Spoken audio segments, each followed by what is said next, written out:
Alors, c'est un Mahamar de Shabbat Parashat Re'eh, qui est béni le mois de Elul, du Tafshin Amed Gimel, de Song 73, 1973. Donc, c'est un Mahamar qui est basé, comme la plupart des Mamarim du mois d'Elul, qui définissent la Vodat Hashem, le service de Dieu du mois d'Elul, qui est basé sur le verset de Shir Hashem, qui nous dit Ani les deux Jevidot Jili Aroi Bashoshanim. Donc, je suis à mon bien-aimé est à moi, qui me fait paître parmi les roses. Et donc, en fait, tout le Mahamar, le Rabbi va baser son Mahamar, comme la plupart des Mamarim du mois d'Elul, sur le fameux Mahamar de l'Admor Zaken de l'Écouté Torah. Donc, c'est dans ces fameux Mahamar, dans l'Écouté Torah, la page Lev, le cœur, la page 32, de Parashat Re'eh. Là-bas, l'Admor Zaken explique tout le sens du mois d'Elul, sa particularité avec la fameuse parabole qu'on connaît, qui est le roi qui est dans les champs. Et donc, le Rabbi va s'intéresser à certains détails de cette parabole, et il va les expliquer. Je suis à mon bien-aimé est à moi qui me fait pas parmi les roses. En me vert, alzé, bilécoute Torah, bidroshim, shinis fesobe parashat Re'eh. Et il est expliqué dans l'écoute Torah, dans les mamarim qui sont imprimés dans la parashat de Re'eh. Shani les doji vedojili, que ces versets-là, je suis à mon bien-aimé est à moi, rachetevot Elul, les premières lettres de cette phrase forment le mot Elul. Comme on sait qu'il y a 5 phrases dans toute la Torah, qui, leur première lettre forme le mot Elul, où chacune de ces phrases correspond à un certain domaine du service de Dieu. Donc, Ani les doji vedojili, donc je suis à mon bien-aimé est à moi, c'est la relation de proximité avec Dieu, c'est la tfila. Ina le yado vesamchilecha, fait référence aux villes de refuge. Et on dit que la Torah est une ville de refuge, dans laquelle l'homme il va pouvoir se réfugier, se protéger du Yetzer Hara. Et Ina liyado vesamchilecha, les premières lettres, ça forme le mot Elul. Ou sinon, et levav et levavecha, que quand il y a dans le verset, il y a marqué que je vais circoncire ton cœur, et levav et levavecha, ça forme le mot Elul aussi. Ça, c'est la notion de Teshuvah. Ish lereu matanot levionim, dans la Megillah, ça forme le mot Elul. Et ça, c'est la Tzedaka. Et ensuite, Ashir al Hashem vayomru les morts, que je chanterai, ils diront dans le futur, faisant référence à la Géoula. Donc on a 5 versets, dont les premières lettres forment le mot Elul, un pour Torah, un pour Tfila, un pour Tzedaka, un pour Teshuvah et un pour Géoula. Donc les piliers du service de Dieu, l'étude, la prière et la Tzedaka. Ensuite, la façon de comment on doit servir Dieu, la Teshuvah, et la finalité, la Géoula. Mais le verset phare qui est souvent repris pour définir Elul, c'est celui-ci de Shir Hashirim, Ani les Doji Vedojili. Va Sofet Tevot Shelahem, et on se regarde les dernières lettres de ces versets, Ani Yud, les Doji Yud, Vedoji Yud, Li Yud. Et 4 fois Yud, Adalet Yudin, Dekael Arbaim Yom Acharonim Shalom Moshe Lamarom, les 4 Yud, donc 4 fois 10, valeur numérique 40, faisant référence aux 40 derniers jours où Moshe Rabbeinu est monté sur le mont Sinaï. On sait que Moshe Rabbeinu est monté 3 fois sur le mont Sinaï. Première fois pour recevoir les Luchot. Malheureusement, il a dû le briser à cause de la faute du Vaudor. Ensuite, 40 jours pour demander le pardon auprès de Dieu pour la faute.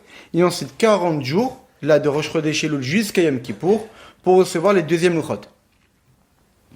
Et donc là, ici, le Rabbi nous dit que les 4 dernières lettres de ces versets, valeur numérique 40, faisant allusion aux 40 derniers jours où Moshe Rabbeinu est monté pour recevoir les deuxièmes Luchot. Maintenant, la particularité de ces 40 jours-là, à la différence des 40 jours intermédiaires, comme on l'a vu dans une paracha il n'y a pas longtemps, d'Al Zeneemar, Kayamim Arishonim, Mayamim Arishonim Beratson, on voit dans les versets marqué que Moshe Rabbeinu il est monté il restait 40 jours et 40 nuits sur le mont Sinaï, et le verset de préciser comme les premiers jours.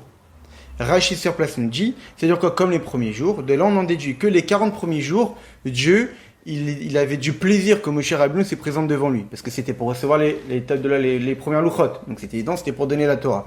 Ensuite, les 40 jours intermédiaires, eux non. Dieu il est en colère, la faute du Vaudor. Maintenant, les 40 derniers jours, là on dit qu'ils étaient identiques aux premiers, et donc de même que les premiers 40 jours, Dieu il était content, et bien les derniers 40 jours, là aussi Dieu était content. Et donc ici le Rabbi met en avant l'idée qu'on compare les 40 jours entre le début de Elul, donc depuis aujourd'hui, jusqu'à Yom Kippour, aux 40 jours où Moshe Rabbeinu est monté pour la première fois sur le mont Sinaï. Très bien. Les Misé Mouvan, là on comprend Chez Zeuma Lagdola Vinifla, qu'on parle ici d'une grandeur exceptionnelle, des 40 jours qui commencent aujourd'hui Rosh Chodesh Elul. Et Kivan, Shiyamim Arichonim, Acharonim Ayubi Dogmatamim Roshenim, que puisque les derniers jours sont similaires aux premiers, Aremovan, Shigambi Amarishon d'Arba Yom, Uchen. On peut en déduire qu'il en est de même pour le premier jour des 40 jours. Kekala Arba Yom, Emitsu Tachat Shayubi Ratson. Parce que tous les 40 jours étaient une seule et même entité qui était voulue par Dieu. C'est intéressant ici, comme c'est que le Rabbi veut comparer le premier jour des 40 jours, qui est le don de la Torah, au premier jour qui est aujourd'hui. C'est-à-dire qu'en réalité, le Rabbi est en train de nous dire que les 40 jours où Moshe Rabbeinu a reçu la Torah, ils étaient tous agréés par Dieu. Eh bien, les 40 jours qu'on aura à partir d'aujourd'hui, ils sont aussi du même niveau de plaisir que Dieu peut avoir pour eux. Des misérorim godel malat kol yem chodesh Elul. De là, on peut voir toute la grandeur du mois d'Elul qui sont comparables aux 40 jours où Moshe Rabbeinu a reçu la Torah. C'est pas rien quand même. De là, on peut comprendre aussi. Où se dévoilent ici les 13 attributs de miséricorde. Donc, les 13 attributs de miséricorde, on sait que ce sont les 13 attributs que Dieu a dévoilés à Moshe Rabbeinu pour que Moshe Rabbeinu les utilise pour qu'on se fasse pardonner des fautes. Donc, Hashem, etc.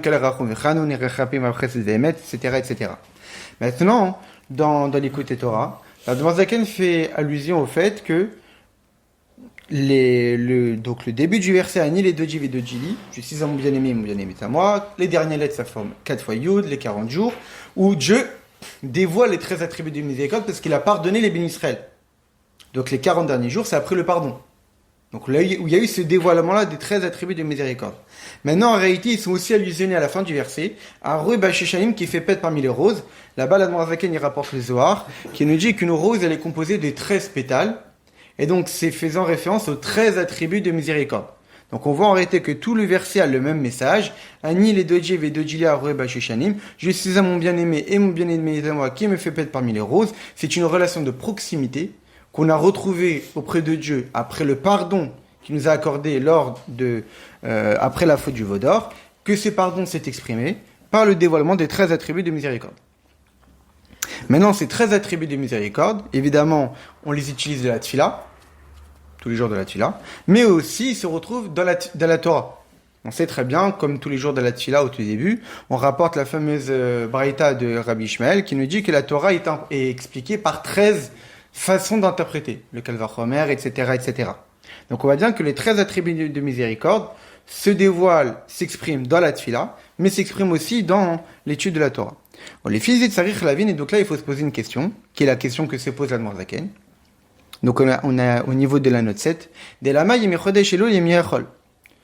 Pour quelle raison les jours du mois d'Elul sont des jours profanes? Si c'est une période aussi propice, qui sont similaires aux 40 jours où Moshe Rabbeinu est monté pour la première fois sur le mont Sinaï, qui c'est une période où il y a les 13 attributs de miséricorde qui se dévoilent. Or durant tout ce mois, qu'est-ce qu'on fait? On est au boulot, on travaille. Donc c'est un peu réducteur lorsqu'on est en train de définir une période aussi grandiose. Yesh le aussi, et là le rabbi dit, Shafilou yemé à Shabbat chez Chodesh, dès que même les jours de Shabbat durant ces mois-là, et là mitzad Elul des Chodesh Elul, les Shabbats durant ces mois, qui sont des jours spéciaux, on ne travaille pas, on réserve notre journée à la sainteté, on a la choule, on prie convenablement, etc. Eh bien, ils n'ont de grandeur, non pas d'un point de vue de la grandeur du mois d'Elul. C'est pas le mois d'Elul qui fait que les Shabbats du mois d'Elul sont Shabbats. C'est uniquement parce que c'est le 7e jour après 6 jours de travail. Et celui qui se fatigue la veille de Shabbat, il pourra manger pendant Shabbat. Parce qu'on sait que pendant Shabbat, on ne peut pas cuire. Et donc, en fait, le seul moyen de pouvoir profiter de Shabbat, c'est de travailler durant la semaine. Donc là, en gros, le Rabbi dit, entre parenthèses, que même le Shabbat, qui sont des jours exceptionnels, parce qu'on est en train de dire que les jours du mois d'Elul, c'est que des jours profanes. Non, il y a Shabbat. Oui, mais là, le Shabbat est Shabbat, d'un point de vue de la création du monde, non pas parce que c'est le mois d'Elul. Très bien. On met Verzé, et il explique chez Machal des Melech. Il explique cela. Donc, comment le mois d'Elul peut-il être des jours profanes, alors qu'il c'est un mois aussi exceptionnel? Il explique cela à l'Admor Zaken par la fameuse parabole qu'on connaît d'un roi. D'un roi qui quitte son palais et qui va dans les champs. chez Mekablim Panav Bassadé, et donc les citoyens vont dans les champs pour recevoir le roi. Et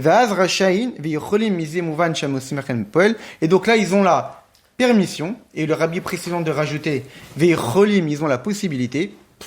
Et de là, on comprend qu'ils le fassent concrètement. Que quoi? Que tout celui qui souhaite, il peut aller rencontrer le roi. Donc le roi, il n'est pas inaccessible comme on peut l'avoir durant toute l'année, où il est dans son palais, donc il faut la permission, c'est difficile d'accéder au roi, mais là le roi se rend accessible. Et donc il accepte tout le monde avec un visage bienveillant, il montre à chacun un visage souriant, et après, au Belerto, il ira, après il quitte le champ.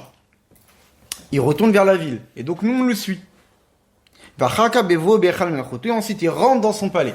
Et là, l'Admorazaken, il finit dans la parabole en disant, mais là, on peut plus rentrer.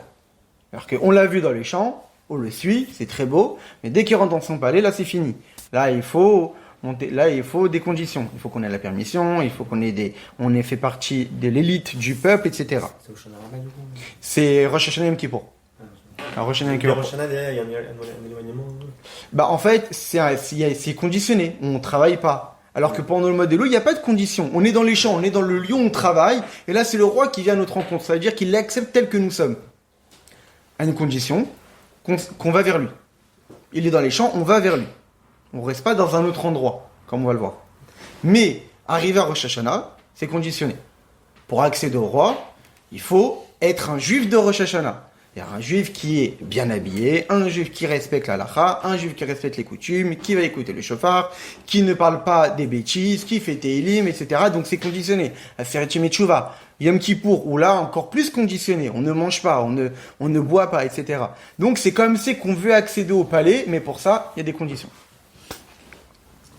Très bien. Maintenant le rabbi, donc tout ça, le rabbi a plus ou moins répété ce que dit l'Admorazaken dans le Likutei Torah. Maintenant, le rabbi s'intéresse aux détails. À partir du moment que c'est un machal de la Torah, c'est-à-dire c'est un machal qui est donné par nos maîtres. Donc on en déduit que tous les détails sont précis. Une parabole de nos maîtres, c'est pas une parabole pour faire beau. Forcément, si on a donné une image pour une situation, c'est que l'image est précise dans tous ses détails. Ou les fisés, si c'est ainsi. Pour quelle raison l'Admorazaken a choisi l'exemple d'un roi qui est dans les champs? Pourquoi les champs? Et là, le rabbi il intensifie la question. De la même façon que dans une extrémité, dans un point de la parabole, qu'est-ce qu'il dit à la fin? Il dit que quand le roi il va quitter le champ, Omer ou Belerto ira, il va vers la ville. Mais l'Admorazaken ne s'arrête pas là. Il intensifie le déplacement du roi. Non seulement il va vers la ville, il rentre dans son palais. Ça veut dire qu'en réalité, ici, l'Admorazaken met l'accent que le roi va accéder au paroxysme même de la grandeur, le palais. L'Admorazaken ne dit pas, il va quitter le champ pour aller vers la ville. Il aurait pu s'arrêter là dans l'image. Non, le roi, il quitte le champ pour aller vers la ville, pour aller dans son palais. Donc il va dans les niveaux les plus élevés d'isolation du roi, d'isolement du roi. Daïnou chez nous, il ne se suffit pas du détail de la ville. Et là, Mossif, il rajoute un détail supplémentaire, supérieur, le palais du roi. Donc là, le rabbi dit, si c'est ainsi, que l'Admorazaken veut montrer la distance, la différence qui existe entre la période de Rosh Hashanah et Yom Kippour, où là, le roi, il est inaccessible. Il est dans son palais, donc il a montré le niveau le plus élevé, pas seulement la ville, mais le palais. Alors, si tu veux montrer la proximité, donc tu dois montrer où le roi, il va dans les endroits les plus bas. Or, l'endroit le plus bas, c'est pas le champ. Il y a pire qu'un champ.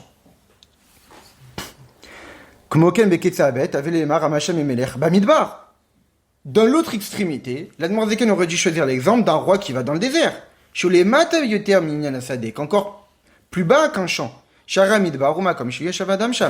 le désert, c'est un endroit où aucun homme n'y réside. Qui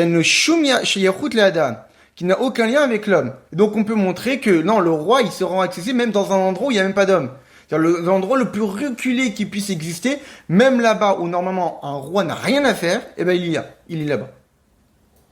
Donc là, ici, le rabbi veut nous dire que l'Admorazaken, le but de sa parabole, c'est de montrer la différence entre Elul et Rosh Hashanah Yom Kippour. Pour montrer cette différence, pousse l'exemple aux extrêmes. Tu as montré l'exemple supérieur pour le palais, bah tu n'as qu'à montrer l'extrême inférieur avec le désert. Pourquoi tu t'es arrêté juste au champ? Montre que le roi est encore vraiment beaucoup plus accessible, même dans les déserts. Pourquoi tu t'arrêtes au champ? Surtout que c'est un endroit qui n'est pas fait pour l'homme, alors que le champ, alors c'est vrai que le champ n'est pas forcément l'endroit où les hommes habitent. Généralement, on habite dans les villes. Néanmoins, dans les champs, c'est là où pousse le blé, où pousse le pain. Des lechem levav et nachisad, que c'est le pain qui rassasie le cœur de l'homme. Donc même s'il est vrai que dans le champ, les hommes n'habitent pas, néanmoins, dans les champs, on retrouve l'aliment phare fondamental qui fait en sorte que l'homme puisse vivre, qui est le pain.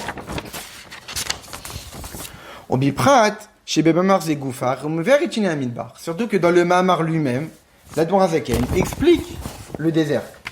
Dans le Mahamar, l'Admor Hazaken, il parle du désert. Donc s'il parle du désert, c'est pas comme si c'est un sujet qui n'en parle pas. À la limite, il n'aurait pas parlé du désert, c'est-à-dire que pour lui, il n'existe que 3 endroits. La ville, le palais, le champ. Mais il a parlé d'un 4e endroit. Il a parlé de l'endroit du...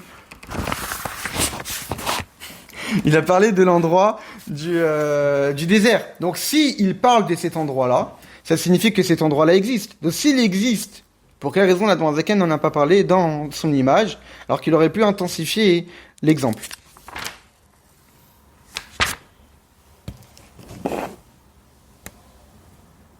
Alors ici dans l'Admor Hazaken, il dit il y a chez l'homme la ville où il installe, le champ et le désert.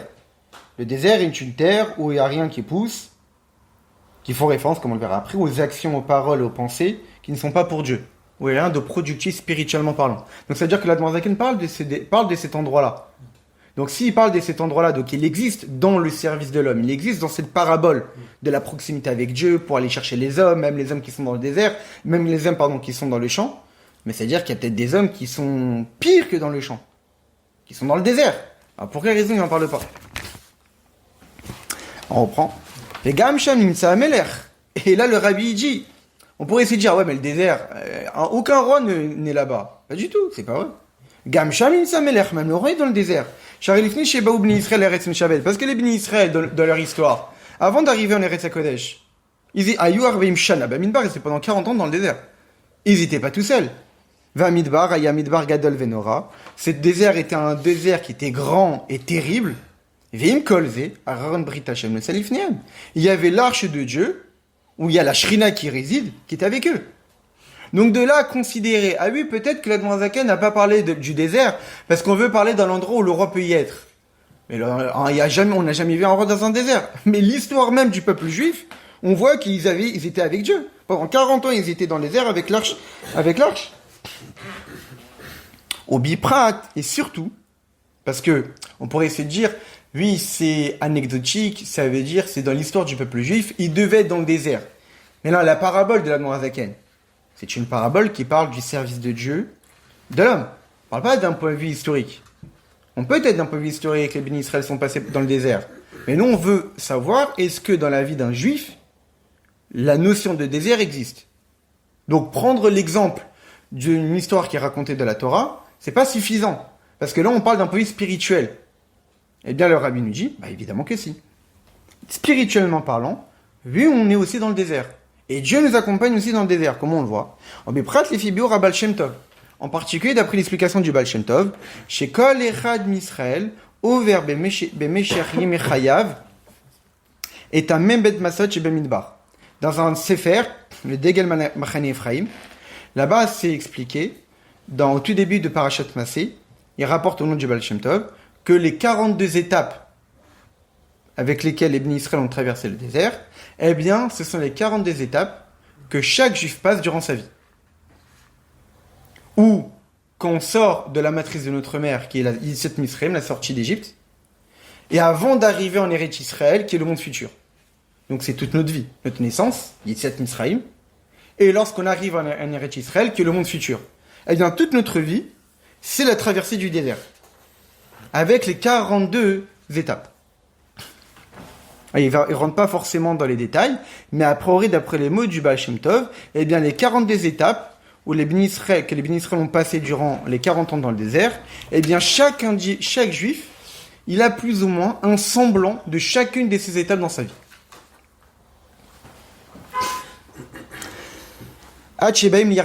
Jusqu'à qu'on arrive au Jourdain.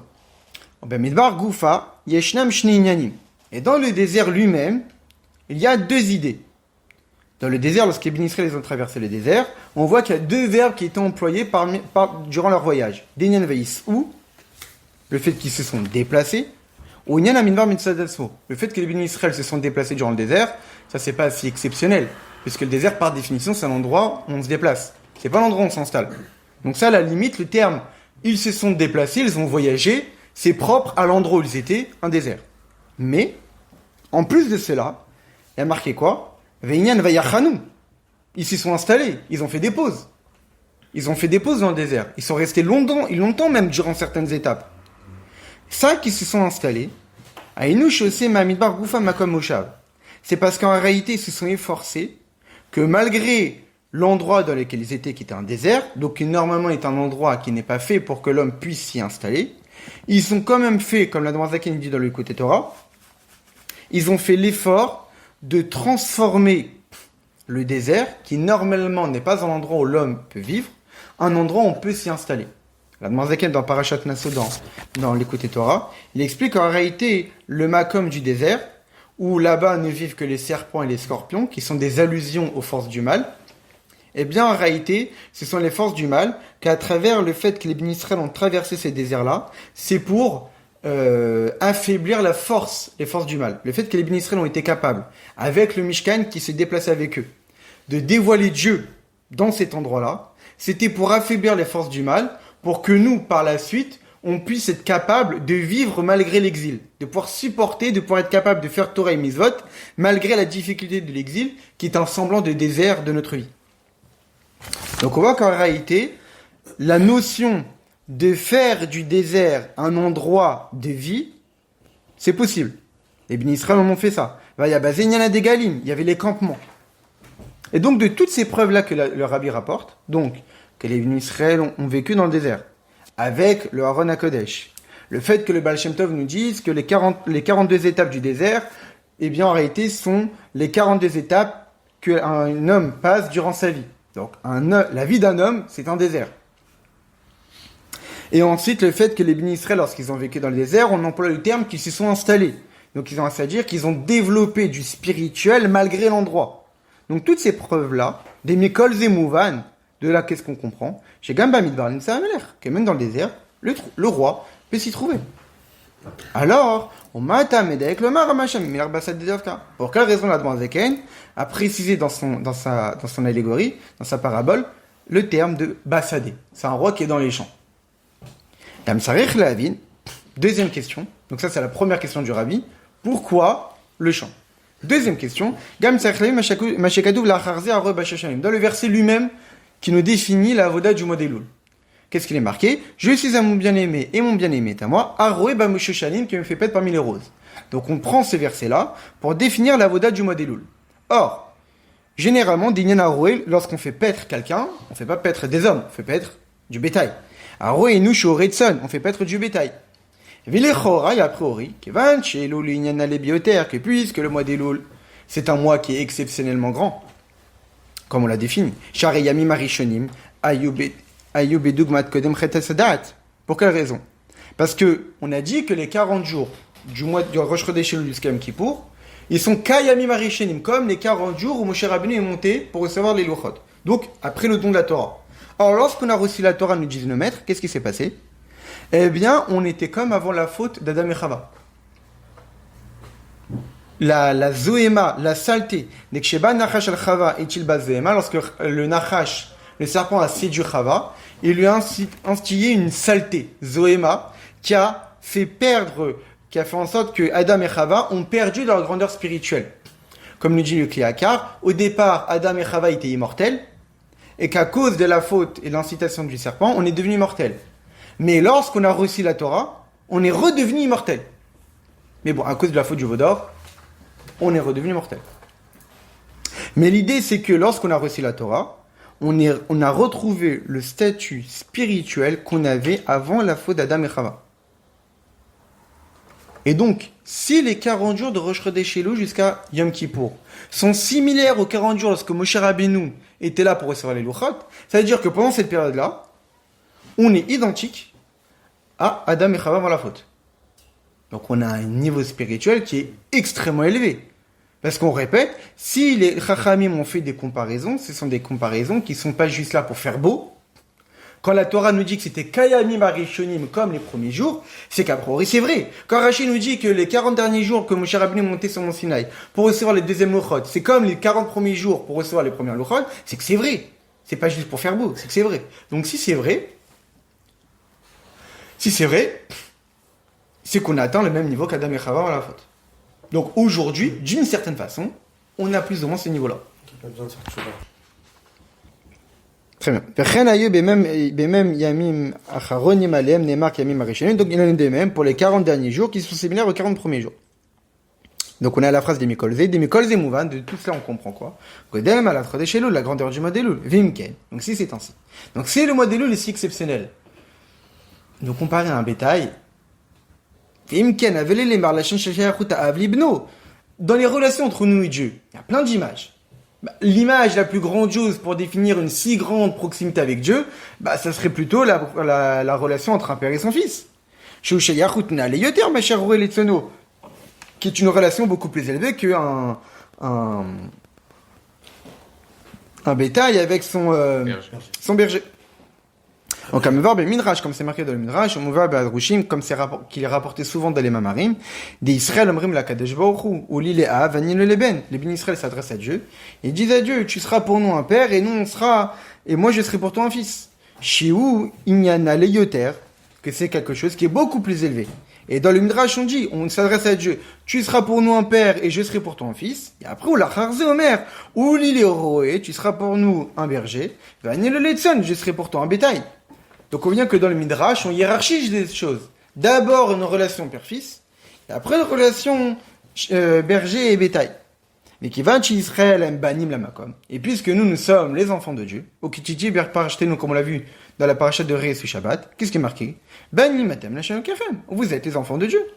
Avele les margam kan la shen av. Donc ici aussi, on aurait dû utiliser le terme de père. Donc pourquoi dans ces versets, qui est le verset qui définit le service de Dieu du mois d'Elul, on parle d'une relation d'un berger avec son bétail. Madoua Omer Lachana Roé. Pourquoi on parle de faire paître? Shushayar Alsan Davka, qui est lié au bétail. Donc, deux questions dans ces mamars. Première question, pourquoi le détail du champ et non pas le désert? Deuxième question, pourquoi parler d'une relation de berger à bétail alors qu'on a une relation qui est beaucoup plus intéressante, beaucoup plus grande et qui met plus en évidence la spiritualité du mois d'Elul, qui est la relation entre un père et son fils. Achénianou, en réalité, c'est quoi l'idée? D'avoda de Chodesh Elul ou milimata lemala. En réalité, il faut savoir, comme nous dit Admarzaken dans le Mahamar du côté Torah, que le travail du mois d'Elul, c'est un travail qui est du bas vers le haut. On sait très bien que dans la relation dans notre service de Dieu, il y a différentes périodes. La période du mois d'Elul, c'est une période où c'est l'effort de l'homme qui est demandé. Mais les mata, les malas, du bas vers le haut. Chez Zouinanani, les doji, vedojili. C'est ça tout le sens de la phrase. Je suis à mon bien-aimé, et mon bien-aimé est à moi. Donc d'abord, le mois d'Elul, c'est quoi? Ani, les doji. Je suis à mon bien-aimé. C'est la femme qui parle dans Shira Shirim. La femme qui parle au mari, je suis à mon bien-aimé, et mon bien-aimé, c'est vraiment elle. La femme, c'est nous. Donc ça veut dire que c'est nous qui commençons. C'est le travail du bas vers le haut. Velo que Chodesh Nissan, à la différence du mois de Nissan, Shomrim, Dojili, où il y a un autre verset dans Shira Shirim qui nous dit quoi? Dojili, mon bien-aimé est à moi, Vanilo, et je suis à lui. Donc ça commence d'abord par qui? Par le mari. Parce que le mois de Nissan, c'est la sortie d'Égypte, et lors de la sortie d'Égypte, qui a fait le premier pas? C'est Dieu. C'est Dieu qui s'est dévoilé. C'est Dieu qui s'est dévoilé, et donc il nous a sortis d'Égypte. C'est pas par nos mérites. La preuve, c'est qu'on était vide de mitzvot. La preuve, c'est que les anges, ils ont dit, ce sont des idolâtres, les Égyptiens, et ce sont des idolâtres. On a été sortis d'Égypte uniquement par bonté divine, par amour que Dieu avait pour nous. Donc c'est un dévoilement d'en haut. Donc le mari vers la femme. Mais le mois d'Elul, c'est le travail du bas vers le haut. Donc la femme vers le mari. Donc puisque c'est un travail du bas vers le haut, Et donc, puisque ça passe par le bas, donc c'est à nous de fournir les efforts. Donc, il faut qu'on ait un certain niveau pour pouvoir s'élever. Pour pouvoir s'élever, il faut enlever déjà toutes les casseroles. Donc, le travail consiste à réparer tout ce qui s'est passé durant l'année. Mais zéou, et c'est ça en réalité ce que nous dit la Zaken de l'écoute Torah. Dans l'écoute Torah, la Zaken,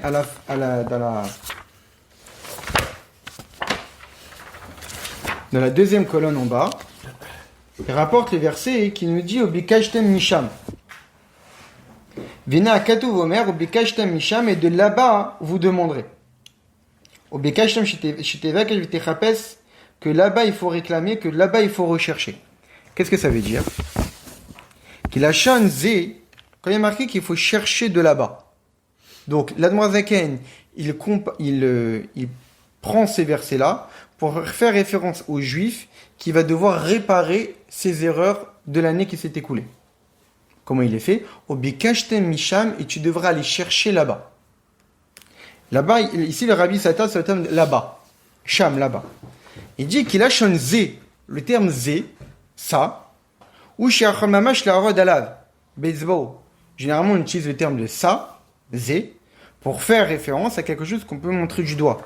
Aïchar Yomar Alav, qui osait, pour dire sur cette chose-là, c'est ça.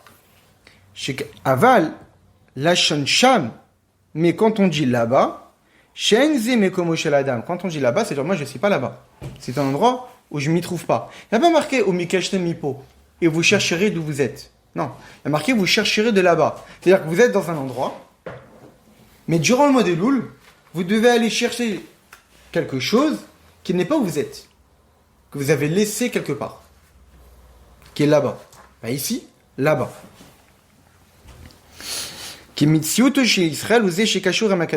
Parce qu'un juif, lui, il est où se trouve Dieu. Un juif, il est attaché à Dieu. Intrinsèquement parlant, n'importe quel juif est toujours attaché à Kadosh Baruch Hu. Il est uni avec Dieu.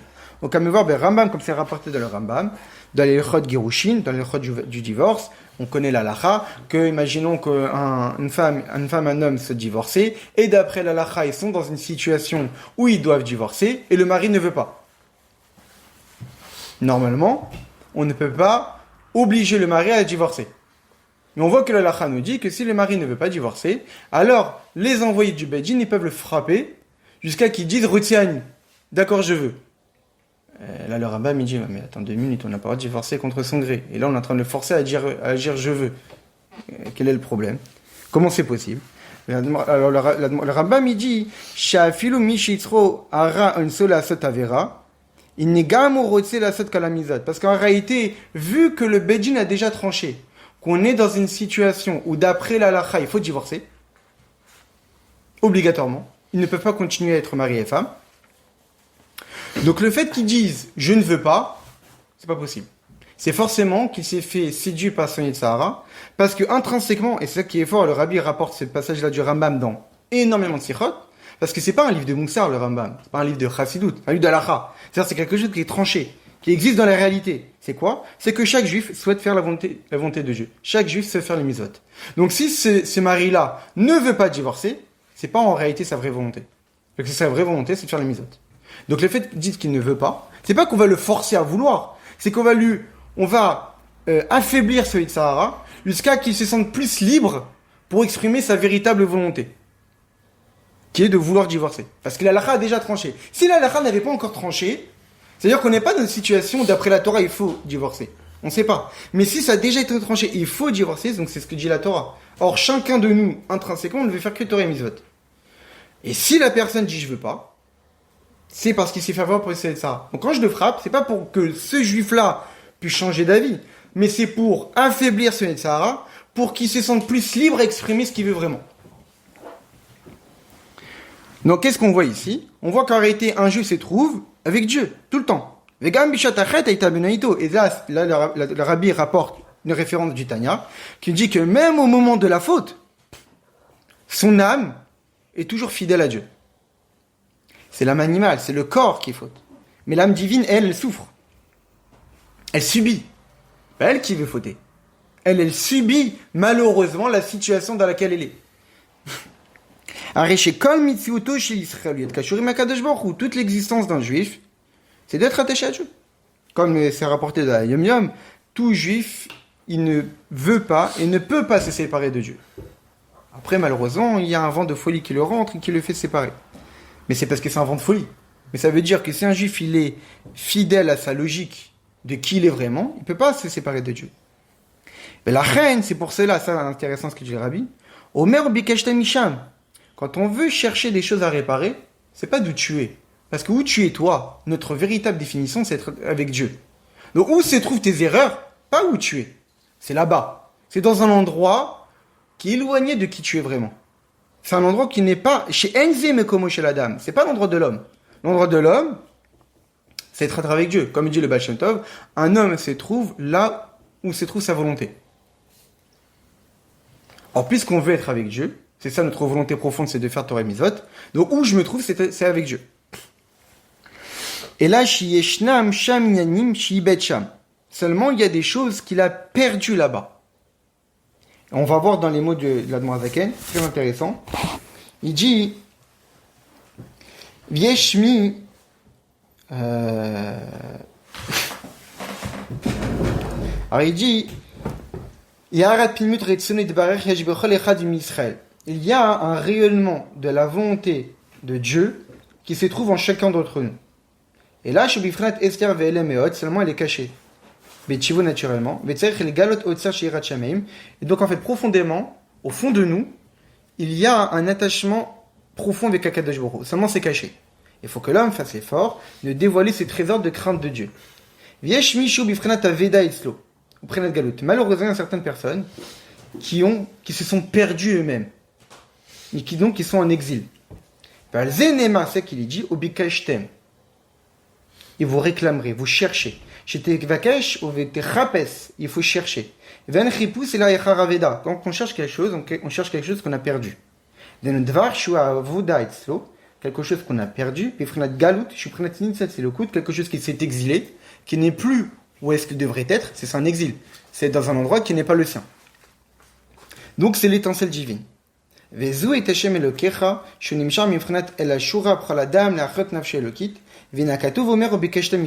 il dit vous réclamerez, vous cherchez de là-bas. Misham, daika, de là-bas vraiment. Parce que lorsqu'on a perdu quelque chose, je l'ai perdu dans la rue, je ne vais pas chercher chez moi. Si je sais que j'ai perdu quelque chose dans la rue, je vais chercher dans la rue. Donc quand on sait qu'on a perdu quelque chose dans un endroit, je vais chercher à l'endroit où je sais que je l'ai perdu. Donc quand on a perdu, lorsqu'un juif s'est perdu lui-même, quand il va vouloir se retrouver pendant le mois de Lou, il sait qu'il va pouvoir se retrouver là où il s'est perdu. Car lo yasek or pnei Hashem veshitia avato ve'ela virato alpanav ki imachar chibus trila. Donc pour que l'homme puisse retrouver l'amour de Dieu et puisse retrouver la crainte de Dieu, c'est uniquement lorsqu'il va rechercher à l'endroit où il s'est perdu. Donc où il s'est perdu, dans des mauvaises pensées, dans des mauvaises paroles, dans des mauvaises actions. C'est-à-dire qu'il va devoir rebrousser chemin et se dire j'ai eu des mauvaises pensées dans ce domaine-là, j'ai eu des mauvaises paroles dans ce domaine-là, j'ai eu des mauvaises actions dans ce domaine-là. Donc je ne vais pas me travailler dans d'autres domaines, c'est pas là-bas où je me suis perdu. Si je vais me retrouver, je dois me retrouver là où je me suis perdu. Imaginons quelqu'un qui malheureusement fait pas très bien cette fille-là. Allez, pendant le mois des Louls, je vais faire mieux la Zdaka. Ok, c'est bien, mais c'est pas là où tu t'es perdu. Si tu veux te retrouver, essaie de te rechercher là où tu t'es perdu, là où pas où tu es déjà. Donc si c'est dans les domaines où on s'est perdu qu'il va falloir se rechercher. Et là, chez Shnam, chez Nyanim, on reprend les mots. Il y a chez Shnam, Sham, Nyanim, chez Bet Sham, il y a des choses dans lesquelles il s'est perdu. Ou à Filouim, Pagam, Marshava, Jiboromase, où malheureusement, il a impacté sa pensée, sa parole et son action. Chez eux, Mitzat Itzroa Rachansos, à cause du Yetzirara qui l'a séduit, qui l'a forcé. La reine Areu, Sarich Lerler, les Sham, et donc il va devoir se chercher là-bas. Et Chapes, Inyanim, chercher les sujets, Elou Almenat et Takena pour pouvoir les réparer. C'est-à-dire, il pêche bimasa, c'est-à-dire chercher dans ses actions. Comme c'est marqué dans la Gemara, on doit vérifier nos actions et voir où est-ce qu'on a des difficultés, où est-ce qu'on a des faiblesses, et c'est justement là il va falloir fournir les efforts. Pas dans les domaines où tout va bien. Dans les domaines où tout va bien, bon, Hachem, il faut continuer. Pourquoi pas les améliorer? Mais les domaines où malheureusement on est faible, c'est là il va falloir mettre tous les efforts durant le mois des Louls. Validé chez Metaknam. Et après grâce à cela qu'on les aura réparés, Nassim et Inyanim Shelo, à partir de ce moment-là, ça redevient nous-mêmes. Ce ne sont plus des étincelles qu'on a perdues, mais ça redevient nous-mêmes.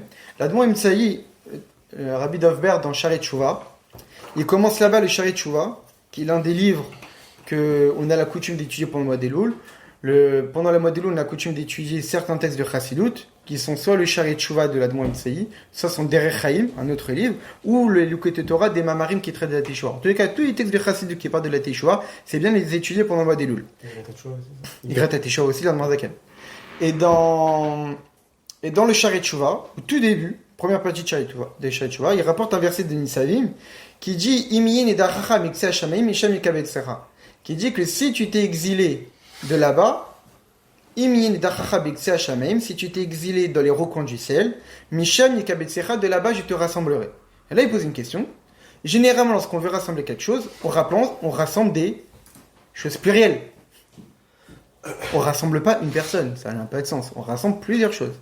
Donc ça veut dire quoi? Misham yekabetsecha, de là-bas je te rassemblerai. Au singulier. Mais non. Misham yekabetserem, de là-bas je vous rassemblerai. Les Bnei Israël, vous êtes exilés, et je vais vous rassembler. Pourquoi au singulier? Au pluriel, on rassemble des choses. Plusieurs choses, on ne rassemble pas une chose. Alors, l'Admon Imsaï, il dit qu'en réalité, on parle de quelqu'un, une personne, qui s'est divisée. Parce que lorsqu'un juif faute, eh bien en fait, il a dispersé des étincelles de son âme, qui se sont retrouvées, qui se sont exilées dans des mauvaises pensées, dans des mauvaises paroles, dans des mauvaises actions. Et donc, au lieu d'être une personne unique, avec une propre volonté, la personne devient plurielle.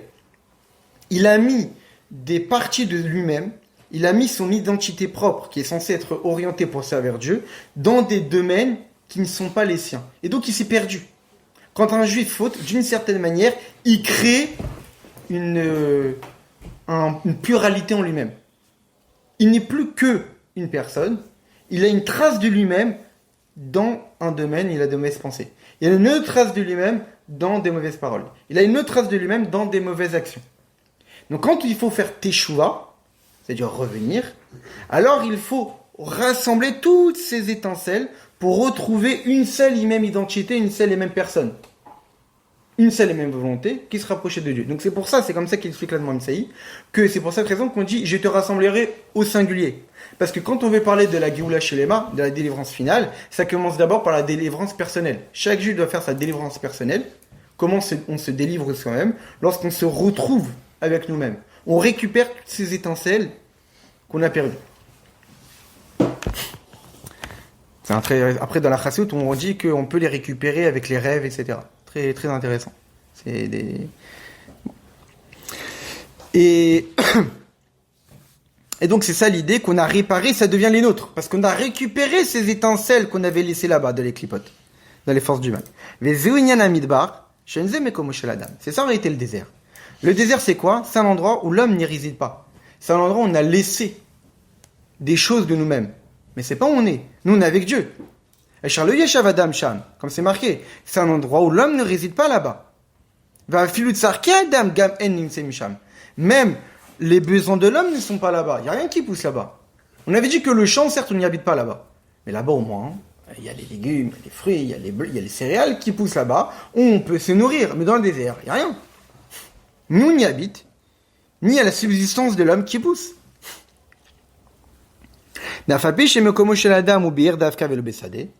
Que même si l'endroit de l'homme, c'est dans une ville et pas dans les champs,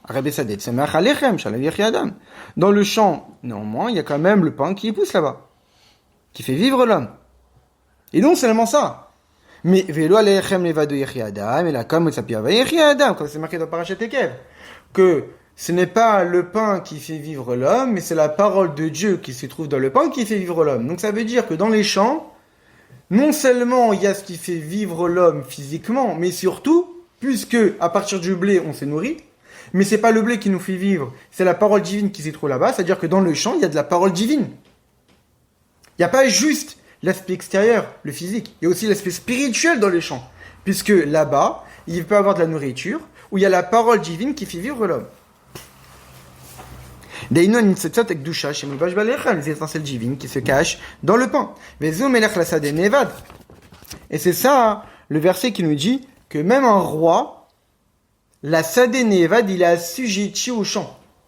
Un roi, même pour se nourrir, mais il a besoin des agriculteurs, etc., qui font pousser, qui font travailler la terre, et qu'il faut ramener toute la nourriture à la ville, qu'il faut ramener au palais, qu'il faut ramener dans la chambre du roi. Chez Gama Meler Tsarich la Sadé, même un roi, il a besoin du champ. Donc là, on a valorisé le champ. Donc on peut parler du champ. On peut parler d'un roi qui est dans les champs. Parce que le champ, c'est un endroit qui a de la valeur. Le désert n'est pas un endroit qui est fait pour l'homme. Le désert, c'est le symbole d'un endroit où un homme n'a rien à faire là-bas. Le désert, c'est quoi? Malheureusement, c'est une erreur. C'est juste des périodes, un moment où l'homme s'est égaré. Mais c'est pas où je suis. C'est le Cham, c'est là-bas. C'est un endroit que l'homme a donné existence, mais qui n'est pas censé exister. Comme ça Adam. Ce n'est même pas un endroit où l'homme vit, ce n'est même pas un endroit où les besoins de l'homme poussent. La reine avodatam chez l'Israël d'Avka Beyar. C'est pour cette raison que le travail du juif, c'est précisément dans la forêt. Et non pas. Ah, c'est marrant, Yar, la forêt, ça ressemble à Ir. Bon, c'est dans la forêt, et non pas dans le désert. Des rabbis, karavoda ou bessadé d'Avka. En réalité même, l'essentiel du travail de l'homme, c'est dans les champs. Si on réfléchit, il y a la ville, il y a les champs, il y a le désert. On avait dit que la ville, c'est là où l'homme habite. Le champ, l'homme n'habite pas là-bas, mais c'est là-bas où poussent les besoins de l'homme. Le désert, ça n'existe même pas. On ne doit même pas mettre nos pieds là-bas. Malheureusement, c'est un endroit de perdition. On n'y habite pas, les besoins de l'homme ne poussent pas. Mais en réalité, en dehors du fait que le champ, c'est où il y a uniquement les besoins de l'homme qui y poussent, mais c'est aussi représentatif de l'essentiel du travail de l'homme. Parce que c'est là-bas où on doit faire une demeure pour Dieu. La ville, c'est là-bas où le roi habite. Et là, c'est une sikha exceptionnelle que j'ai étudiée il y a 2 jours, en 90.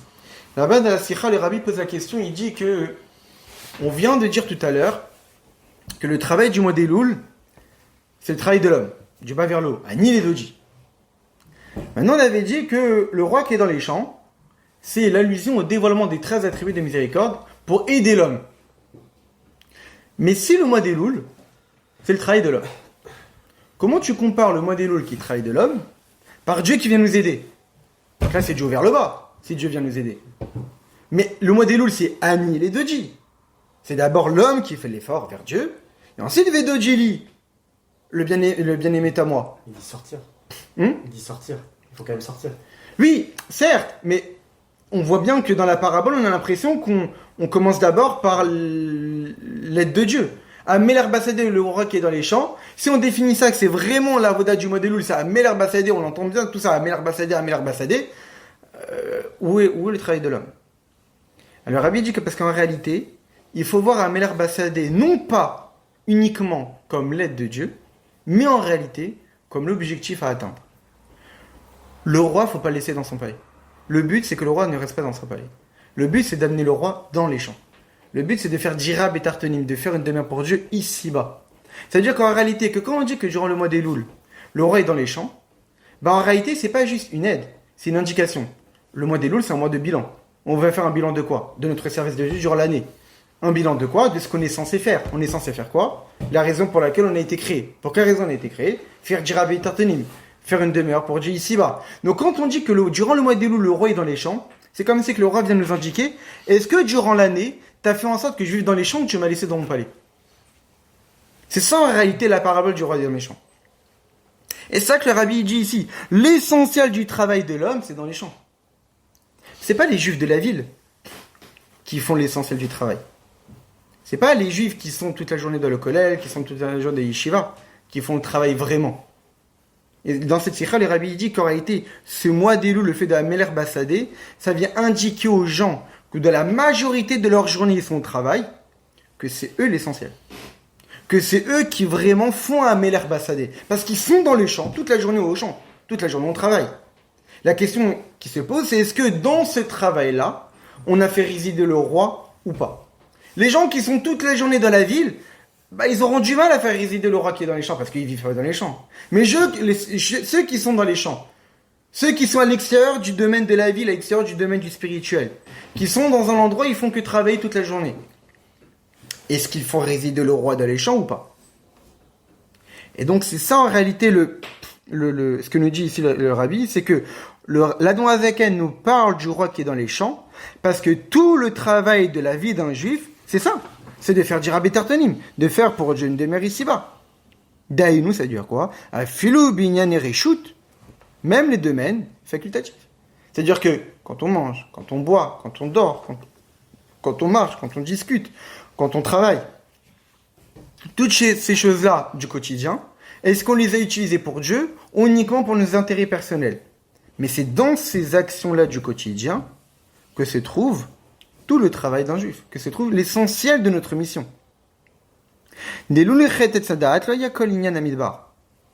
Parce que en dehors de la faute de l'arbre de la connaissance, toute la notion du désert n'existerait pas. C'est intéressant.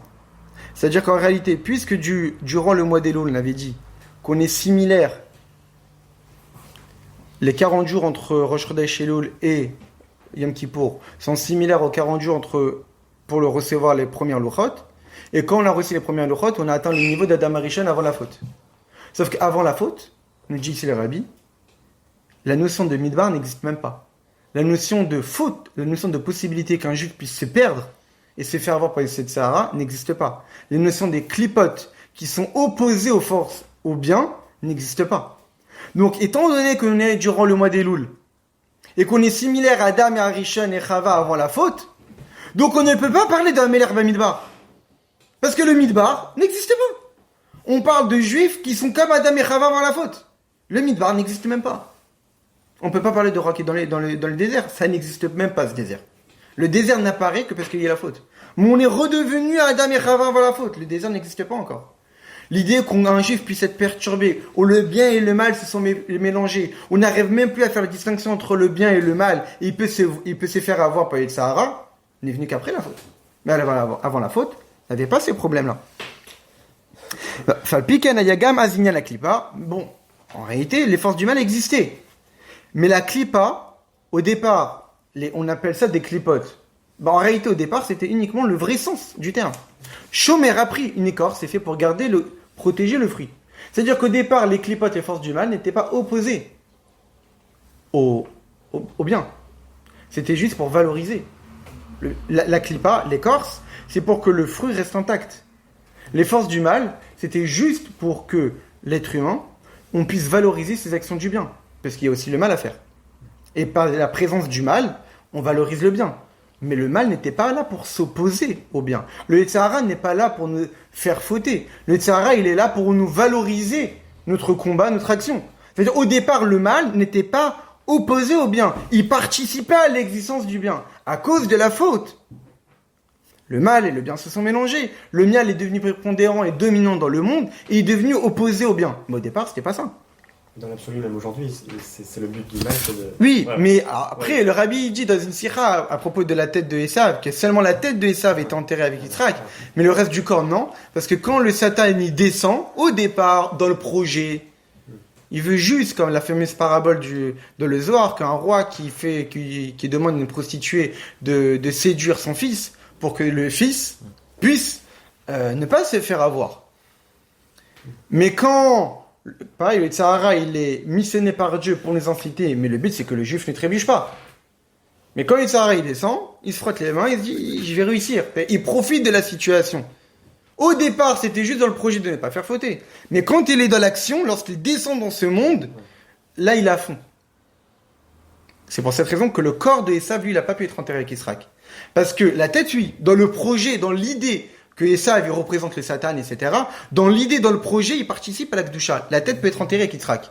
Mais quand ça descend dans le corps, non, ça peut pas être enterré avec Yitzhak. Qu'est-ce qu'il gagne à être à fond, le Yetzirah, quand tu es... Arrête, on est après le crochet. Arrête des zéou avodato shel adam besadidav. Car c'est ça tout le travail de l'homme dans un champ précisément. C'est-à-dire que tout le travail de l'homme, c'est précisément dans le champ. Quand le roi vient dans le champ, c'est pour indiquer, vas-y, travaille, serre-moi, fais l'effort de venir dans cet endroit-là pour me dévoiler là-bas. Mais zéou avoda de chodesh Elul, c'est ça tout le travail du mois d'Elul. Shenze bamidbar. C'est pas dans le désert, le roi n'a rien à faire dans le désert. Le désert n'existe même pas. Aderabi Motsi Koladvarim Shayu Bamidbar. Tout le contraire, durant le mois de Elul, je fais sortir les choses du désert. Je veux rien qu'il existe là-bas. Au Bikashtem Misham, je vais le vider. Malheureusement, durant l'année, j'ai des choses là-bas. Mais je vais les récupérer. Je vais pas m'installer là-bas. Le but, c'est pas de m'installer là-bas, le but, c'est de les vider. En Mekabep Namir Bassadé. Mais plutôt de recevoir le roi dans les champs. Et là, le Rabbi, donc là, on a répondu à la première question. Pour quelle raison la Zaken n'a pas employé l'image du désert? Parce que le désert, c'est tout le contraire de la Voda du mois d'Elul. La Zaken veut nous parler de la Voda, le travail du mois d'Elul. Le travail du mois d'Elul, c'est de justement réparer nos erreurs. Donc tout le contraire du désert. Le roi n'a rien à faire là-bas. Quand le roi est dans les champs, c'est pour nous dire, c'est là-bas où tu vas être avec moi. C'est pas dans le désert. Le désert, c'est un endroit qui est lointain, c'est pas où tu es.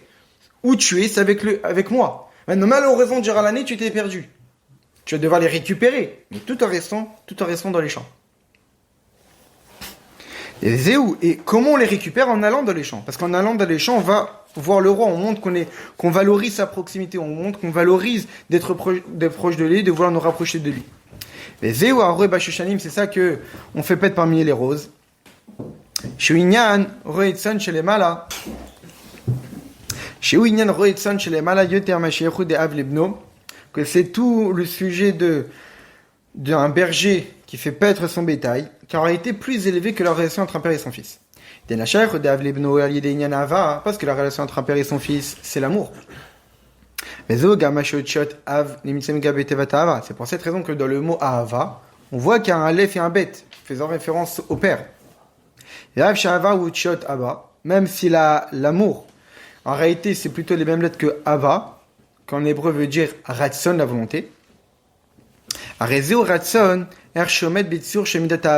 réalité, l'amour, c'est quoi? C'est une volonté de l'homme qui est dans une forme d'amour. C'est quoi l'amour? L'amour s'exprime que c'est la volonté qu'une personne a pour son père, elle est empreinte d'amour. Et donc l'amour, c'est pour cette raison c'est le même sens que la volonté, parce que l'amour est une expression de la volonté de la personne d'être proche de l'être aimé. Et même on le voit concrètement que la relation entre un père et son fils, c'est l'amour. Donc, on voit que la relation entre un père et son fils, c'est l'amour, et même dans le mot amour, on voit le mot père. Et là, chez Zohava Atzmit, seulement c'est un amour intrinsèque, naturel, qui ne découle pas d'une réflexion. Naturellement parlant, il y a un amour entre un père et son fils, et un fils envers son père. Machakan Roé, alors que quand on fait paître, ou Uched Reoua, c'est les mêmes que Reoua, qui veut dire aussi volonté. Shunyan Aratson. La différence près, la chez Zou, Shunyan Aratson, ou Belshon Targum. Reoua, c'est volonté en araméen. Donc Ahava, c'est un du mot Abba, qui veut dire volonté, mais en hébreu. Alors que Roé, faire paître, c'est Reoua, c'est volonté, mais en araméen. Maintenant,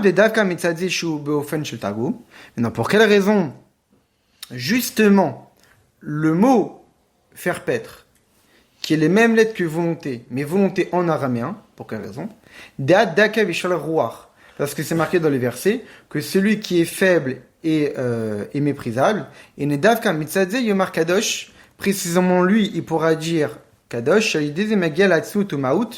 il pourra atteindre l'essence même de Dieu. Alors dans la nouvelle version du Mahamar, c'est pas vraiment ça qui est dit.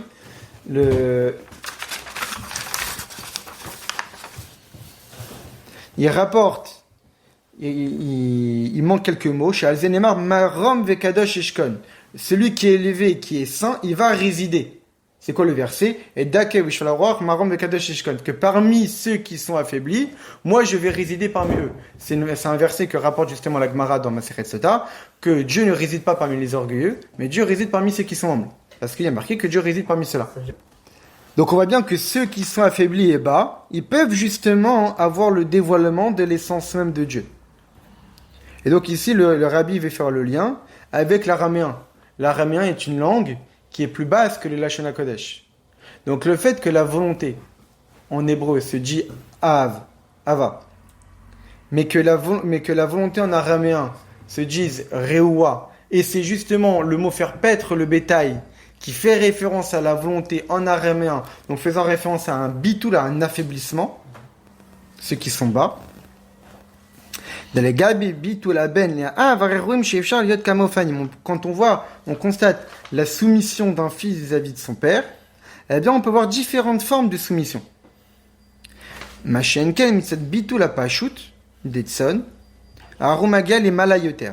Maintenant, la soumission d'un bétail vis-à-vis de son berger, là, il n'y a même pas de réflexion propre. Lorsqu'un fils est soumis au père, la soumission, elle est quand même mélangée à une certaine réflexion par rapport à la valeur du père, par rapport à la proximité. Ça veut dire qu'elle est conditionnée à une raison. Le bétail, c'est une soumission qui est totale et non pas basée sur une certaine réflexion. Et donc, le rabbi ici met l'accent, comme c'est expliqué souvent en Chassidut, que la relation entre un père et son fils est une relation sentimentale. La relation entre un berger et son bétail, c'est une relation de soumission totale, mélangée à aucune trace intellectuelle ou émotionnelle. La Charzar Romosi finit Naleyoter. Pardon. Magal et Malaita Vezou à Sedab Midrash. Et c'est ça en fait l'ordre dans le Midrash. Le rabbi, il voit le Midrash différemment. C'est pas qu'on montre le plus haut niveau, ensuite le plus bas, c'est l'inverse. Au départ, il y a marqué Omer ou Lili Av, Dieu sera pour moi un père et moi je serai pour toi un fils. Ou la Charzar Romosif, on rajoute. Si après avoir parlé de la relation père-fils, on parle de la relation berger avec bétail, c'est que la relation berger-bétail est quelque chose qui est en plus par rapport à la relation père-fils. Donc on parle d'une relation qui est beaucoup plus élevée que celle entre un père et son fils, que c'est pour cette raison, et ça s'exprime par Aroé Bashushanim qui fait perdre parmi les roses. C'est pour cette raison que dans une sikha, le rabbi il constate que dans Parashat Vayetze, où on parle de la construction du peuple juif, où Yaakov il a la majorité des tribus, on parle que de bétail. Il arrive, il voit le bétail de Lavan, il voit Rachel, qui veut dire brebis, il va travailler pour Lavan pendant énormément d'années en étant quoi ? Berger pour le bétail. Le salaire qu'il gagnera, ça sera du bétail. Donc en réalité, dans Parashat Vayetze, on parle de la création du peuple juif, bétail. Et le rabbi veut dire qu'en réalité, ici on montre l'identité du peuple juif, que notre identité propre, le niveau le plus élevé qu'on peut atteindre dans notre Avodat Hashem, c'est d'être comme un bétail vis-à-vis d'Akadosh Baruch Hu. Alors évidemment, dans certains mamorim, on dit qu'il y a des supériorités dans l'un que dans l'autre. Dans la relation père-fils, il y a quand même une particularité qu'il n'y a pas de la relation bétail-berger. C'est la même comparaison qui existe entre le serviteur, ce qu'on appelle Eved Neeman, Eved Pashut.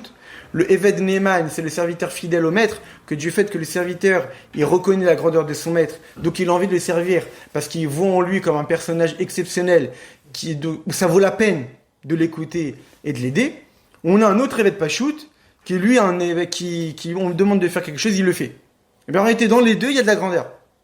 Dans l'un, il y a de la grandeur parce qu'il y aura de l'enthousiasme, puisqu'on valorise le maître. Donc quand je vais l'écouter, je vais le servir, ben je vais le faire avec joie, parce que je sais que ce que je fais, ça a de la valeur, parce que c'est pour quelqu'un qui mérite qu'on le serve. Alors que le Eved Pashut, lui, il va être totalement soumis, sans mettre une quelconque trace d'existence propre. Donc c'est une annulation totale. Il s'oublie complètement lui-même. Donc ça veut dire que dans celui qui ne réfléchit pas, eh bien la grandeur, c'est l'annulation totale. Mais il n'y a pas vraiment d'enthousiasme. Alors que dans celui qui sert Dieu, parce qu'il reconnaît la grandeur de Dieu, alors il met de son existence, parce qu'il y a de l'amour, il y a de la compréhension. Donc il y a moins de soumission totale, parce qu'il met de lui-même, mais c'est plus grand, ça a plus de valeur, il y a plus d'entrain, il y a plus de vitalité, il y a de l'enthousiasme, il y a de l'amour, etc. Donc en réalité, dans ces deux services de Dieu, il y a une grandeur, il y a des avantages et des inconvénients. Mais globalement parlant, puisque le service de Dieu consiste à être soumis à la volonté de Dieu, où est-ce qu'on a une véritable soumission dans la relation entre un bétail et son berger? Des Shoshana Yeshba Yud Gimel Elin, dans une rose il y a 13 pétales. Chez Zéo Kenega Yud Gimel Mechin des Rachamé, faisant référence aux 13 attributs de miséricorde. Donc là, le rabbi rentre dans les détails. Donc là, il a expliqué pourquoi on valorise Aroé Bashoshanim. Maintenant, il rentre dans Shoshanim. Dans les roses, il y a 13 pétales, qui fait référence aux 13 attributs de miséricorde. Yesh basé Gimel Ofanim, il y a ici 3 façons de voir. Donc comme je l'ai dit, vers la fin, ça va être un peu Kabbalah. Parce qu'en réalité, si on dit que pendant le mois d'Elul, il y a le dévoilement des 13 attributs de miséricorde. Oui, mais concrètement, les 13 attributs de miséricorde, on les prononce tous les jours pendant la Tfila. À partir du moment qu'on est Béminyan. Donc on les prononce tous les jours. Alors si on les prononce tous les jours, où est l'avantage du mois d'Elul? En réalité, les 13 attributs de miséricorde, il y a 3 façons de voir les 13 attributs de miséricorde. Les 13 attributs de miséricorde, donc c'est un dévoilement divin qui est extrêmement élevé. Maintenant, il y a 3 façons de les voir dans les sources spirituelles de le divin. Il y a les 13 attributs de miséricorde tels qu'ils se trouvent dans la partie superficielle de la Malchut. Donc la Malchut, c'est le niveau le plus bas du monde de Hatzilut. C'est le niveau qui fait le passage entre un monde totalement divin et les mondes inférieurs. C'est la source de vitalité des mondes inférieurs, c'est la source de vitalité de toutes les créatures, y compris de notre monde. Donc quand on prononce les 13 attributs de miséricorde pendant l'année, en réalité on dévoile les 13 attributs de miséricorde uniquement dans la partie superficielle de la Malchut. Donc le niveau le plus bas possible. Maintenant, les 13 attributs qui se dévoilent pendant le mois d'Elul, c'est les 13 attributs qui proviennent de la partie profonde de la Malchut de Hatzilut.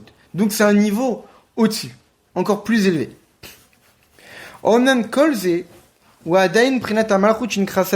Mais tout ça, c'est uniquement les 13 attributs de miséricorde qui se trouvent dans la Malchut. Parce qu'en réalité, dans les 13 attributs de miséricorde, dans les textes, il y a eu 2 fois 13 attributs de miséricorde. Celle de Moshe Rabbeinu et celle de Micha. Celle de Micha, c'est celle qu'on prononce justement pendant Tashlich. Pendant Tashlich, on prononce les 13 attributs de miséricorde. Ce sont celles de Micha. Il y a une différence dans le texte entre Hachem, Klarachom, Echanun, Erechapim, Apresed, etc. Il y a une différence dans le texte. C'est ça, exactement. Et dans la Chassidut, on explique que d'un point de vue spirituel, les 13 attributs de miséricorde de Micha sont plus élevés que les 13 attributs de miséricorde de Moshe Rabbeinu. Et donc en réalité, le Tzemar Tzedek, dans les références là-bas, dans le Mamar, on dit d'aller voir un Mamar de Tzemar Tzedek de Torah. Et là-bas, il explique avec des textes de Kabbalah, et il explique là-bas comment ça fonctionne. On va pas trop rentrer dans les détails, mais il dit qu'en réalité, les 13 attributs de miséricorde de Micha proviennent du Keter, donc le niveau le plus élevé de Hatzilut.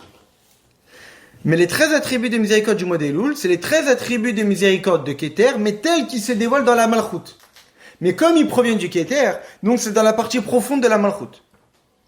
Donc c'est ça la différence avec les 13 attributs de miséricorde durant l'année. Néanmoins, ça reste quand même des 13 attributs de miséricorde qui sont dans la Malchut. Mais pour Yom Kippour, on prononce aussi énormément de fois les 13 attributs de miséricorde. Là, on parle des 13 attributs de miséricorde du Keter, de Micha, qui elle se dévoile directement. Donc en réalité, c'est tout un processus. Durant toute l'année, on a les 13 attributs de miséricorde de la partie superficielle de la Malchut. Pendant le mois d'Elul, on a les 13 attributs de miséricorde de la partie profonde de la Malchut. Et pendant Yom Kippour, on a les 13 attributs de miséricorde du Keter lui-même. C'est pour cette raison qu'on essaie d'expliquer que les 13 attributs de miséricorde pendant l'année qu'on prononce, c'est sur les besoins physiques. C'est sur notre vie physique. On demande la miséricorde de Dieu pour que Dieu ait pitié de nous, pour avoir une bonne parnassa, pour avoir une bonne santé, etc. Maintenant, les 13 attributs de miséricorde pendant le mois d'Elul, c'est pourquoi? Pour que Dieu ait pitié de nous pendant le mois d'Elul. Or, le mois d'Elul, c'est quoi? C'est un mois de bilan. Et pitié de quoi? De nos fautes. Donc on parle de l'âme, de la neshama. Et là,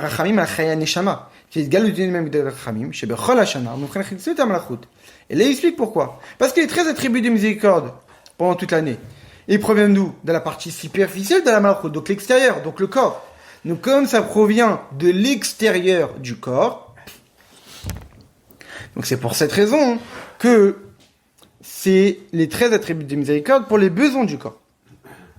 Aval Beilul, mais durant le mois d'Elul, c'est les dévoilements des 13 attributs de miséricorde pour la vitalité, pour les besoins de la neshama.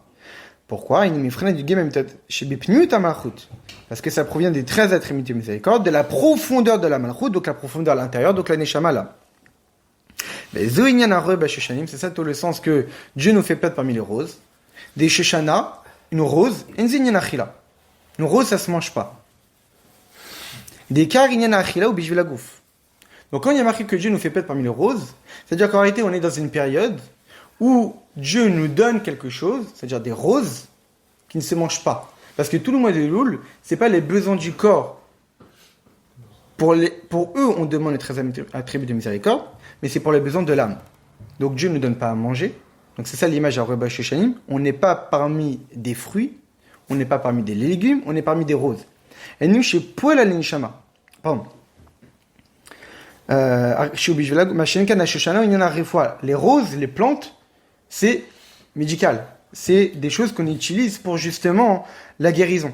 C'est quelque chose qui est encore plus puissant que la nourriture. Comme le dit l'Admorazaken de l'écouter Torah, quand une personne est en bonne santé, il mange bien, il dort bien, ça continue. Quand une personne tombe malade, manger bien, bien boire, c'est pas suffisant. On a besoin de quelque chose qui est plus puissant, qui a un plus grand apport de vitalité. Et ça se retrouve où ? Dans les médicaments, qui se fait, entre autres, par les plantes. Et donc c'est ça que le rabbi est venu dire. Pendant les mois des Loul, on dit qu'on est fait pète parmi les roses. Pourquoi ? Parce qu'on parle ici de guérison, quelque chose qui est plus élevé que la nourriture, des nous chez Paul al-Nishama, qui agit sur l'âme. La chalie désert ou Paul Gamalgouf. Mais puisque ça agit sur l'âme, alors ça a des effets aussi sur le corps. C'est ça tout le sens que Dieu nous fait pète parmi les roses pendant le mois des Loul. Parce que pendant le mois des Loul, il faut que le travail de la Teshuvah, Shinyan Arifwa, qui est tout le sens de la guérison. On sait très bien que de la Teshuvah, elle est comparée à la guérison. La Marzaken, justement, dans ce même Mahamar de l'écouter Torah, il nous dit que quand un juif fait Torah et Mitzvot, c'est bien, il est en bonne santé spirituelle. Quand un juif faute, là, continuer à faire Torah et Mitzvot, c'est plus suffisant pour retrouver la proximité avec Dieu, pour retrouver une bonne santé spirituelle. Il a besoin de quelque chose de plus puissant que Torah et Mitzvot. Qu'est-ce qui est plus puissant que Torah et Mitzvot ? La Teshuvah. La Teshuvah, c'est quelque chose qui est encore plus puissant que Torah et Mitzvot. Pourquoi ? Parce que la Torah et les Mitzvot proviennent du Shem Havaï, Yud Kei Vav Kei, un nom de Dieu, comme on l'a souvent étudié. Alors que la Teshuvah provient non pas d'un nom de Dieu, provient de l'essence même de Dieu, comme on le verra dans une Haftara. Anochi, Anochi, Mocheb Sheikha. Moi, j'effacerai vos fautes. Donc c'est l'essence même de Dieu qui intervient pour pardonner les fautes. Comme on connaît le fameux Midrash, qui nous dit que quand une personne a fauté, t'es allé voir la Chorma, et la Chorma lui dit, t'as qu'à crever. C'est fini pour toi, t'as fauté, t'es récupérable. Il allait voir la prophétie lui a dit, le mal va te poursuivre. Tu auras des épreuves toute ta vie, voilà, tu vas souffrir. La personne va souffrir. Ensuite, il allait voir la Torah lui dit, offre un sacrifice. Et ensuite, elle allait voir Dieu, et Dieu lui a dit, t'as qu'à faire tes choix. Donc on voit bien, le seul qui est capable d'accorder le pardon à l'homme, sans passer par toutes ces catastrophes-là, c'est Dieu, qui lui donne la Teshuvah.